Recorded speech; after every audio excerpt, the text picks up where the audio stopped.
his Tristana. He's climbing onto that property ladder. But dual queuing with Swiftly can certainly help you with that. So lock in and get your home loan today over at swiftly.com.au. Game number 4 though, under wraps. Let's lock ourselves in here. Let's see if in fact Antic can do the reverse sweep, or do Grand Zero have the ability to say, we've got the champions we want, we're going to flourish, we're going to make this early game a masterclass again. And keep in mind, a big determinant of Antic's success in the previous game was the fact that it was a more standard affair, right? They didn't have these crazy lane swap shenanigans where you're wondering about where everyone's going to show on the map. It was bot lane goes to bot lane, top lane goes to top lane. Yep. This game already, we can see that that's not going to be the case. Lemus has deployed up towards that top lane. No TP available, and he's going to be running into Zoranus. What's interesting though is Benvy's position. He's hovered right around the middle of the map. He wants to be able to respond to wherever he needs to go, depending on where the bot lane of Antic shows. Yeah, he wants to be as quick as he can, right? The first responder to make sure that if you do something a little bit too crazy, we're not the ones that are lagging behind. We're always on that front foot. And sure, a little cheeky help there for Schoenfire and his jungler, give him a little bit of assistance. But this could be an interesting one, right? Obviously, a champion like Twisted Fate doesn't need to utilize the teleport, has the Destiny online at level 6, but if given a chance here, it can certainly make sure that this Jinx does not have much fun. Yeah, certainly can. The only problem for Zoranus is he's pretty much useless for these next couple minutes. You can see already kind of acknowledging the fact that he's just going to get dove on repeat if he stays on towards his turret. So this is an adaptation we've seen from people like Broken Blade. You just run mid and you throw gold cards and you become a nuisance for Kisei to try to play his lane out. Might actually walk into the jungle here and try to spot out Schoenfire on his camp. Does spot a ward, so they will know Schoenfire's pathing towards bot lane. But as for now, Zoranus has a very sad affair to look forward to. But it's an interesting state, isn't it, top lane, just how flexible it can be in your approach, right? I mean, we talk about flexibility, level 1, 0 CS, but it feels like individuals, be it Zoranus, Biopanther, are more than comfortable being the hard carry, but also saying, yeah, I'll sacrifice because my job is just to live. My job fills a role that right now I can't actually utilize. Keep in mind the crucial difference, though, is TN's actually able to get this XP, right? He's not worried about the dive threat coming out. He's actually able to pick up where Zoranus has been completely zoned off from his turret, right? Just the sheer threat of Benvy and Lemus. Even though he knows Schoenfire is going to be on the topside camps now, he will only just be able to pick up the CS. And Benvy's going to cancel his recall here. They want to shove this wave in. They know that Schoenfire's in the area, but look at Draku's positioning. He's recalled and he's ready to respond to this dive. On the reset, looking for trouble and wondering whether or not Schoenfire would be sniffing out for a little bit of that as well. And he's certainly right in his suspicion, given that Schoen is not too far away. Looking to try and deny the enemy red at this stage.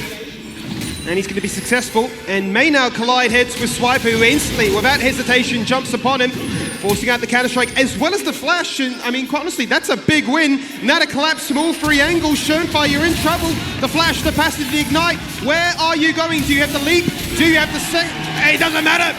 He's got the first bloods. And the Twisted Fate that was zoned gets all the gold now. He couldn't get any of the first two waves, but he does get the first kill of the game. That's so huge in getting Zoranus back in towards this game. Yes, he has to use the flash, but ultimately that 400 gold and the double buffs will certainly be a welcome sight for this Twisted Fate. That certainly will be. And now that really does make things a little bit more interesting as to do Grand Zero want to retain this lane swap, because still there is no denying that this Zoranus Twisted Fate pick is going to be squishy, especially now without that flash. And I think that's what Benvy is anticipating. Can we find something? Because what does he have? He's just got the ghost. That's what he's going to use. Sidesteps that, breaks the ankles on the second, stutter steps him, and now they're just emote spamming. Okay, Zoranus, fancy feat there, only ghost. But that is all he needs to get well out of way. Dodges both the Q and the W there. And is really starting to feel himself here in this game 4. He's vibing, he's warmed up, he's in his comfort zone right now, and for good reason too, Max. He's gone back to base, 4 minutes in, boots of Swifties. He is going to be dancing all over the show right there. The hook! Oh, he left it so last minute. But Kisei does survive. And this is why the Nautilus has been so heavily prioritized this series. How many times have we seen a support just walk mid, throw a Q, and there's a flash, and then in 2 minutes, 3 minutes, you come back, you attack it, and you actually pick up the kill here. So whilst it doesn't amount to any gold then, certainly a potential for a future attack in the mid lane. And if it's not Draku leading the line, then it's certainly the likes of a Rogue Zoranus poking his head into lane with the ultimate. If not that, be it Swiper. A flash Nature's Grasp to say you will be punished, and this summonerless way is going to be pretty passive now and really open up the ability for Roma to do as he pleases. Absolutely, and actually with the rotations coming in right now, the map is almost equalized. Just on the flip side of things, you can see Zoranus and TN heading towards this bottom side of the map, while the bot lanes of either team are posted up in the top lane. 20 seconds on this grub spawn. We've known that they've been very heavily contested in previous games. For the time being, it doesn't look like anything's going to change. Nothing for the meantime, and I really wonder, obviously the ability to lane swap is such a meticulous conversation. We'll hold that for 2 moments here, as Zoranus does get dragged back by that and Tofo strike, but I wonder who's actually happier with the ability now for Ziggs to then match up into the Jinx. Yeah, absolutely. I mean, you deny so much of that pressure. Hold on, Draku, no flash. Making a lot of trouble right now. The unending despair will be, in fact, despair because he explodes on his teammates. And we're just mentioning how squishy and how scared Kisei should be. Let's just watch this. Yeah, absolutely. Draku not long for this world, as they might want to look for a little bit more onto Swipe. We're going to force him away from this Raptor camp with Benby in the area. And mid lane so low. You can see Kisei with that elixir of force swiper. Nice little flash there, buying crucial time. Obviously very early into the game, so Draku's quick to respawn and regroup with the rest of his team. Zoran is looking to try and get himself a gold card underneath the turret to stabilize the HP differences, but obviously that fleet footwork is going to come in clutch from time to time. Here's the Ground Zero once again in their comfort zone. Yeah, absolutely. Ryoma being bullied underneath his turret. Despite not having the flash there from Kisei, Ground Zero have done a really nice job as Ryoma just walking out there.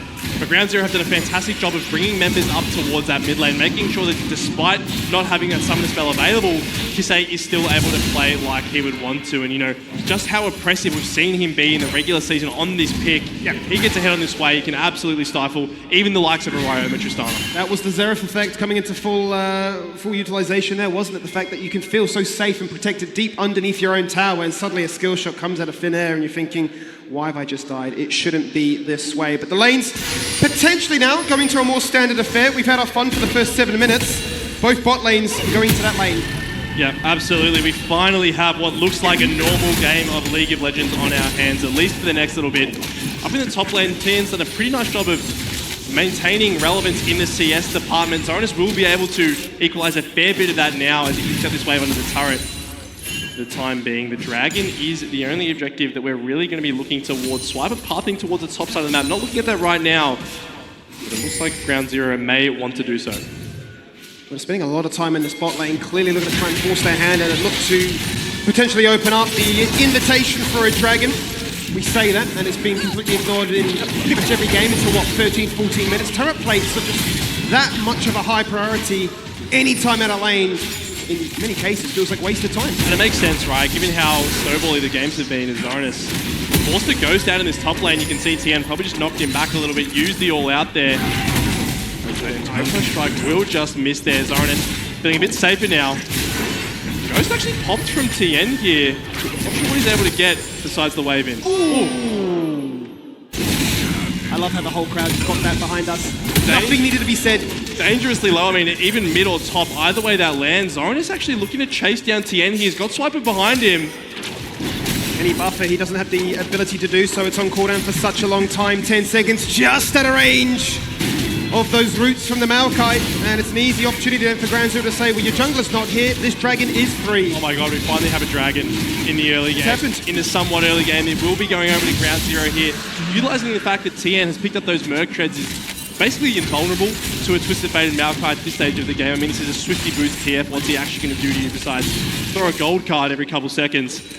And ultimately not feeling too worse for wear there. 8,000, so closer affair than we had in either, or rather any of our previous games, when you consider the fact that most games were incredibly snowbally. Yeah, speaks to the fact that both teams have something to appreciate just the significance that this game holds. So it does feel like it's a game that is all about the ultimates, right? Certainly the ability then for Zoranus to find an opportunity to utilize some deep vision and cause a flanking angle, and maybe a little bit of panic of those that do not have the flash. Now, obviously, as we can see, Ground Zero had them all up and available, but the pressure, be it Draku roaming into mid, a rogue TP as they look to try and set up for the next Void Grubs, which are only a minute away, you're thinking, sure, that's an invitation for the Twisted Fate to truly show why it gets picked here. Yeah, absolutely. I've always loved TF as a pick that makes macro easy. Right, it doesn't matter if you have a misnumbered fight, you simply walk up, pop the Destiny, and suddenly, not only do you have the ability to essentially TP anywhere, but you also have that full vision. You also have that ability to know where the enemy team is setting up. And for a game that's been so skirmish heavy, especially in the mid game, right, having that, omnipotent vision will be incredibly valuable. It certainly will be, given that Grand Zero, for the most part in this series, have been the ones to always step up first. For ANC to have the answers, the ability to create a better decision, basically knowing with all the vision of what they can achieve. Give us an interesting consideration here. As the lanes continue to flip-flop from top to bot we go, and the junglers look to ego one another out. And Schönfire really does want to return to what worked so successfully in game 1 here. Yet to find a kill so far, but we know it's not too far away. And that's what ANC's been doing a good job of, right, is playing defensively when they need to. You can see they temporarily didn't have the numbers advantage there, so Swiper just concedes. He's playing a phase rush Maokai, really can just throw a couple spells at you and run away. As for the meantime, like you said, the Void Grubs are spawning right now. They have just come online. Zorinus in towards this bot lane does have a fake TP advantage with that Destiny available. Yeah. As here goes Benvi. Benvi jumps across the wall. He looks to find a little bit of trouble. That goes Migros Phenobomb nice and early, but a massive Magnet Storm locks in place all three. And speak of him, in comes one. And Ryoma, you're not meant to be here. Flash, everything chucked at it. But he's just going to fall on down. Ryoma gets at least something to talk about here. But the Jinx they've tried to deny has now just got a double. Absolutely, has a fantastic fight from Ground Zero, corralling them all into the damage of this play and this Jinx. Was able to machine gun through them, getting excited, and that really has been the breaking factor, at least in this early game. 2K is now the gold lead for Ground Zero. Plates as well falling in their favour. Kraken Slayer now completed for Limes. We talk about the scaling of this champion. It's been banned for a reason, and now we're starting to see why. All I can say, Max, is I can't imagine that Zorinus is too pleased with how his team has fallen on down here, because as you said, he had the TP advantage. They know that the Void Grubs is the focus, but once again, it's Ground Zero saying, let's just jump across the wall, see what we find, let's fully commit. And the key factor is Kisei is here before Ryoma, right? They know they have at least a 5-second window where they're able to get this play started. And it really is that CC. You have the Jinx rocket coming over the top of it. Ryoma TP's in just to his death, right? He's lucky he even trades one back, uses the flash as well. And then King, I mean, yes, you're a Ziggs. Limus knows that the second he gets this kill, he's going to be able to sprint out of the turret.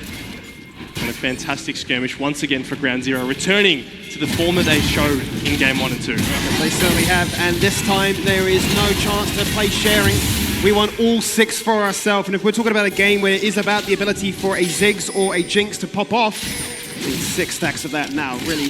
Limus can look at a tower and it just falls over. Yep, they're absolutely like butter. Only 1 minute left on plates though, and with King situated up in this top lane matching Limus, you would imagine he is just able to clear the way. You can see popping that ultimate now to make sure there's not an opportunity to take any more gold and put it into the hands of Limus.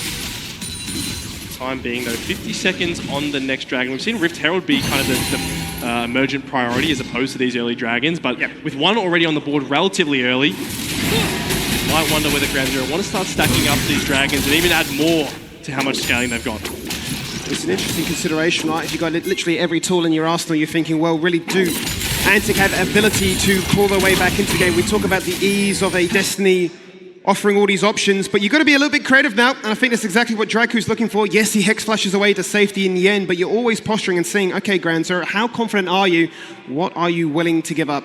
Yeah, absolutely. You can see with the way they're deploying here, definitely a bot-centric play. You can see pings coming out from ANC on towards the top side. They say that perhaps they're very comfortable giving away this second dragon. They know how fed the likes of Limus and Kisei are. Hold on, Kisei! He's in a lot of trouble right now, locked underneath this tower. As the audio comes back in, we get to hear that he is dead and deleted. Magnet Storm and a Mega Inferno rocket from downtown to come on through and see what they can find, but unfortunately for them, it's a Benvi kill steal. Zorinus can have some fancy footwork, but you cannot outrun an Ignite there. Benvi going to learn from his previous mistakes and just pop that Summoner spell to kill the Twisted Fate. But like you highlighted, the kill onto Kisei is the big one in the mid lane, right? This way, despite having the Summoners available, is still going to fall down there. Not too much off the back end though. It will be a trade here. Schönfire taking this dragon, the second one for Ground Zero, so looking at a potentially 25-minute soul. But we'll have to see whether they continue to progress towards this condition as once again, Limus left alone with this bot lane turret. Right to our point previously, right? The fact is, if you leave him to do as he pleases, he looks at a tower, it simply falls on down. He spawns a legion of Voidlings. And in tandem with that minion wave already built up, it's just so much passive pressure on the lane that you say, yeah, we have the macro advantages as Antic, but do you really anymore? Yeah, absolutely. Wherever this Jinx goes, it feels like that is where the game is revolving around. How do you respond?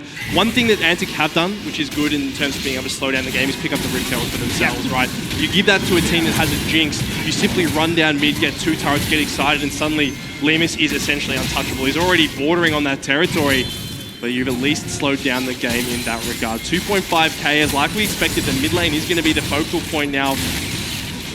Lemus set up here. The question is, how do you find a pick onto him? He does have the cleanse, even if Twisted Fate were to show, but Antic, the death ball has worked so well for them in the previous game. But it certainly has. We've certainly seen in the past as well that Zoranus has the fancy feet. He's already showcased it in this one, breaking the ankles of Bentley. Can he do it again as the game goes on? Because you'd imagine that Grand Zero, as the game does progress, will look to rally around their team even more and just rotate as a unit. Wherever Lemus goes, we will go too. But it does open up the floodgates for the likes of a cheeky Tristan or even a Twisted Fate play to say, well, if you go for that tower, we take a tower too. Absolutely, and they're going to be ever more pressuring in those side lanes as the game goes on, right? The second...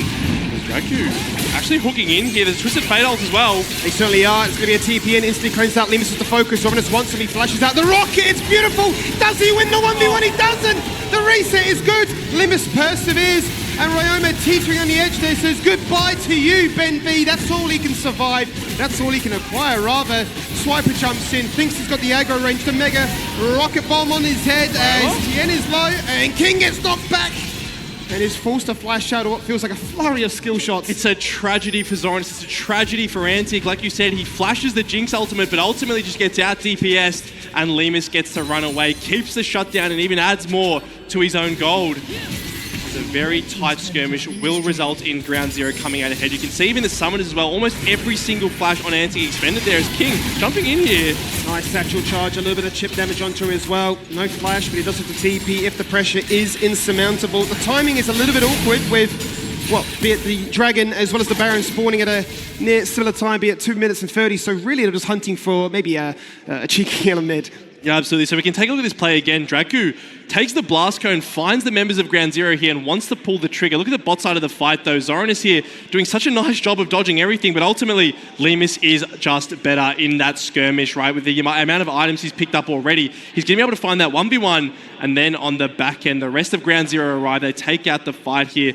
Nice little turn from Antic here as Ryoma dashes in, tries to get a little reset to continue the fight, but look at the damage from Kisei. Full HP Hui, just machine gunning down people from across the map. Yeah, he really does draw the line and say, this fight is not done. Even if you do run away, I will be on the hunt for you. Schönfire hanging out in there in the lower side pixel bush, finds himself a bit of chip damage, but he's going to be A-OK for the meantime as well. Everybody looking to try and corral around the spot lane as the next focus, given that they've already taken the tier 1, haven't they, Ground Zero? As for Antic, they want to try and push that pressure back and say, well, we are down to 4k, but this is familiar territory for us as well. We know how to claw our way back in, slow it down, and make the mid-game become ours. Absolutely. Here you can see Antic wanting to try to find a potential response to this bot side play, but won't be able to do so. Instead, King going to be relegated back towards defending this mid lane turret. Keeping this structure alive is so crucial. Ground Zero know that, and they've brought the members to try to break it down. Oh, it's a massive blast cone has caught off the members of Antic here as well. Even they're confused by that play. Everything being chucked at Draku, and in the end, he simply will just perish. Zoranus juking to the left, going right, but there's just too much coming towards him. All it takes is that one kill. Lemus getting excited, dashing forward. Like you said, it's just Draku going down.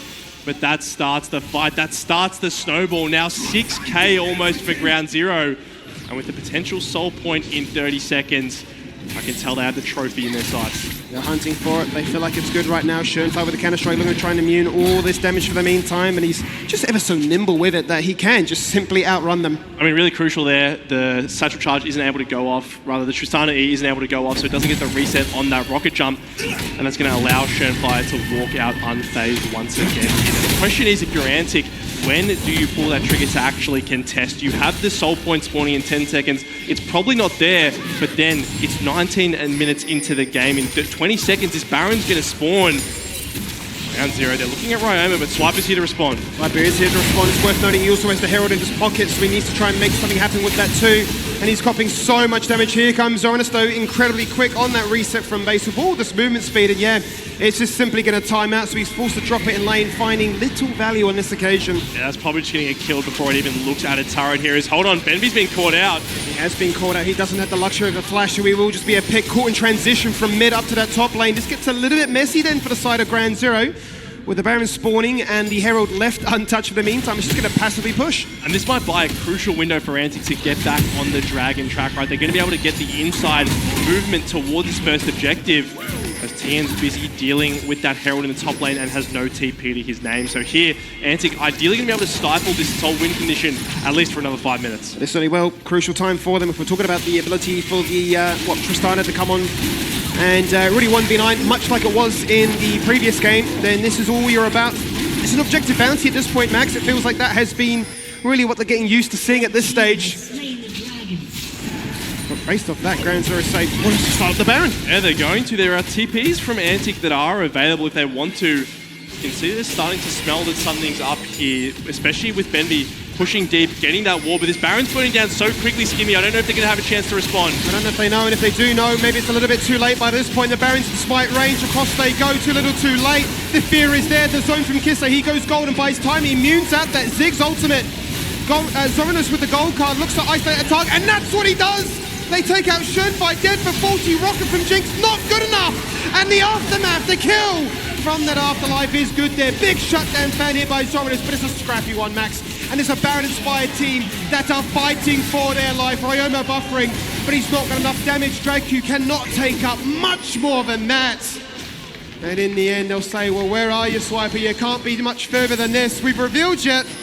And now the anticlimactic 1v1. They're going to chase him down. Benby has backup here. Swiper not long for this world, as the Rel Q does connect. Here's Kisse to be able to pick up this kill, and a 4 for 2 with Baron in the bag. Simply catching Antic off guard. They don't have the time to react. And they're going to cement a 7,000 gold lead heading into this game 4. They certainly are putting themselves in a pretty picture as you already mentioned, one hand on that trophy already. You can see it in front of you, and you're thinking, that is ours. We're locking in, we're getting it done. And with that Baron, we're going to see is just how much sieging we can get acquired. Because I think of a Baron-inspired team with a Jinx online, with 6 Void Grubs, and with Limus having the most gold in the game, second to none, it really is the Limus show now. Just ridiculously fed, right? And the problem with Tristana is, yes, she's fantastic at DPSing, but you're going to have to compete with a Jinx, right? A Jinx, if she's excited, has those rockets available, she is going to be machine gunning through you and your entire team. So it does come down to Antic. They can't give over any resets to Limus right now. Yep. Simply one person going down would be enough to lose the entire fight. See TP from Kisse here in towards this bot lane. They want to put some pressure onto this tier 2 turret. They certainly do. Splitting the attention of Antic, causing them a little bit of distress as to, well, what is our setup here? How do we want to respond to the pressure that Ground Zero are throwing our way? Nice little purchase there in time, actually, for this siege setup. The very quick blades coming through now for Ryoma. How aggressively do Ground Zero want to play this one? They know they're strong, and I'm sure Antic are anticipating that.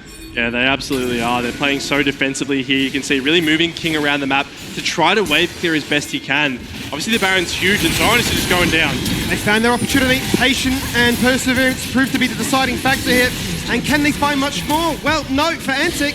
They try to get aggressive in the mid lane. The Chompers instantly turn that one awry, and now you're feeling a little bit frustrated because you might not lose one, you might lose 2. Yeah, they're in a very awkward situation. Ryoma dashing in. Ryoma's dashed in and not found anything. I mean, you've tickled him at this stage. Jinx has to be the focus, but he has to die first. That's such a long death timer on the Tristana as well. 30 seconds, 15 on Twisted Fate. They have waves in 2 lanes. Ground Zero, do they go for the end here? Do they go for the end? That is the question. They've got all the damage in the world right now. They are the new kids on the block. Their second season built together.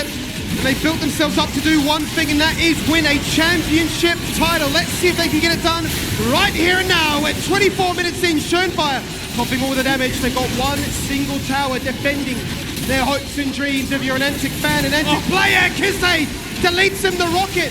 An afterthought, not necessary. Their HP bars are low, and Zoranus is hunting. And have they stemmed it for the meantime? Have they bought themselves crucial seconds? Ryoma's back up though. They've managed to wave clear for right now. Trying to potentially look at a chase, but they don't have anything to do so. Instead, Ground Zero, they were dangerously close. They tasted victory, but they're not going to be able to have it just yet. They certainly did there, Max. They really were ever so close to saying the game is done, sealed in its place. But respecting the fact that our HP bars are low, that the Tristana had in fact respawned, and there was potential for a pentakill just to occur out of nowhere, and you're talking about how strong you are. It's a 10k lead, make it soon to be 11. They don't want to take any chances. That's exactly right. You don't need to take any unnecessary risks. You're so far ahead at this stage that if you simply just base, set yourself up in top lane, slowly push in the wave. Worst comes to worst, you've got Baron in 2 minutes to help close out and deal with that Ziggs wave clear. So it really does come down to Antic. They're going to have to do something. If it comes down to a situation where they're just trapped in their base, while Jinx is going to get excited off that turret, she's going to go crazy. You're going to have to make a last stand. You certainly are. Let's see what they can do as a result of this one, knowing that they are really crowded inside their base. 2 inhibitors taken on down. One would argue even more ability to farm up and try and get yourself in a strong position. Maybe find your way towards that level 16, but it feels so far away at this point because Ground Zero know they've got blood in the water, and these side lanes, as strong as Antic could be, they're not anymore. Yeah, Swipe is absolutely corralled here. Draco going to hook in. So he is going to hook in. Swiper now becomes the focus in. Flash away. Someone is looking for that gold card. Finds it onto one. Should find a focus, but hook to bring it back in. But the chompers are fantastic. Benji with the Magnet Storm, locking you in place. 2 kills, make it free. And Lemus is living his best life. He's getting excited. They're getting the ace. And they're getting that title. Lemus is getting excited. Ground Zero, they are ecstatic. You can feel the energy here. Yes, they fell down in game 3, but they're right back to their winning ways. Ground Zero will be your LCO Split 1 champions.